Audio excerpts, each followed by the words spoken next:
नमस्कार दोस्तों, हमारे साथ प्रोफेसर डॉक्टर विवेक गुप्ता जी हैं अपोलो हॉस्पिटल से। यहाँ पर टीवी 9 का एक प्रोग्राम हुआ जिसमें मोदी जी ने सिद्धि दी और बहुत सी बातें कही विकसित भारत को लेके। क्या कहना चाहेंगे आप, सही में मोदी जी विकसित भारत बना देंगे? 2024 के इलेक्शन के बाद अगर मोदी जी दोबारा आते हैं तो क्या लगता है आपको कि 2047 का समय है जब हम 100वां आजादी का काल मनाएंगे, तो तब तक भी मान ले, हो सकता है उससे पहले भी बन जाए? क्या राय है सर जी आपकी? मैं डॉक्टर विवेक गुप्ता हूँ। मैं कार्डियोलॉजिस्ट हूँ दिल्ली अपोलो हॉस्पिटल में। विकसित भारत का मतलब क्या है? Developed country, developed nation, developed India. तो हमें समझना चाहिए कि डेवलप्ड और डेवलपिंग कंट्री में फर्क क्या है, यानी कि विकसित भारत, विकास होता हुआ भारत में क्या फर्क है। तो अभी हम विकास होते हुए भारत में, तो विकास हो रहा है, डेवलप हो रहा है, डेवलपमेंट आ रहा है। और ये शब्द हम सुन रहे हैं आखिरी के 25 साल से। जब मैं फ्रांस गया था 1996 में 98 में, तो इंडिया को कहा जाता था कि डेवलपिंग कंट्री। तो अभी भी जब डेवलपिंग कंट्री है तो 25 साल में हम लोग डेवलप क्यों नहीं हो पाए? 1947 में आज़ादी मिली, तो उसका पहले तो कारण जानना पड़ेगा कि हम लोग डेवलप्ड अभी तक क्यों नहीं है। क्यों नहीं है, जबकि भारत में इतनी संपदा है, 140 करोड़ की आबादी है, हो गई, अब हो गई है। पहले 100 था, 80 था। जिस समय भारत आजाद हुआ था उसमें 40 करोड़ की आबादी थी, 60 करोड़, 80 करोड़, 90 करोड़, बढ़ती बढ़ती 140 हो गई है। देखिए, गवर्नमेंट का एक लीडरशिप होनी चाहिए। ऐसा भारत जहां पे हर बच्चा पूरी भारत का भूखे पेट ना सोए, यानी कि रात को बच्चों को पूरा खाना मिले।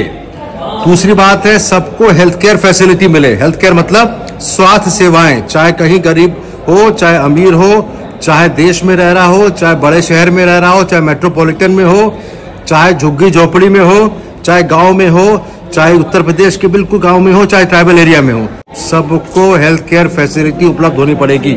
ये विकसित भारत नंबर 2। नंबर 3 है करप्शन जीरो।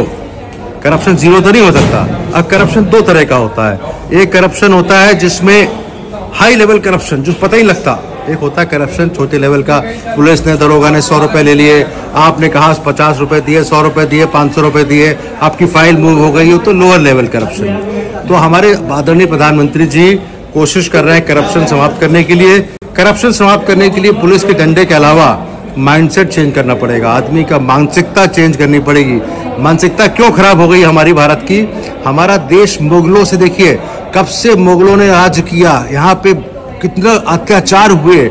मुगल ने अत्याचार किए, फिर ब्रिटिशर्स ने अत्याचार किए, अंग्रेजों ने अत्याचार किए। पीढ़ी खत्म हो चुकी है, नई जनरेशन आ गई थी मुगलों को छोड़ के। वो सब बात सही है, लेकिन एक माइंडसेट, जब गरीब आदमी के पास खाने को रोटी नहीं होती है तो वो करप्शन करता है। उसकी तनख्वाह 6000 रुपए है, उसके घर में बच्चों की दवाई नहीं आ पा रही है। आज भी 6000 क्यों है? मोदी 2014 से तो कैसे विकसित भारत होगा? विकसित भारत तब होगा जब सबका पेट भरेगा। पेट कैसे भरेगा?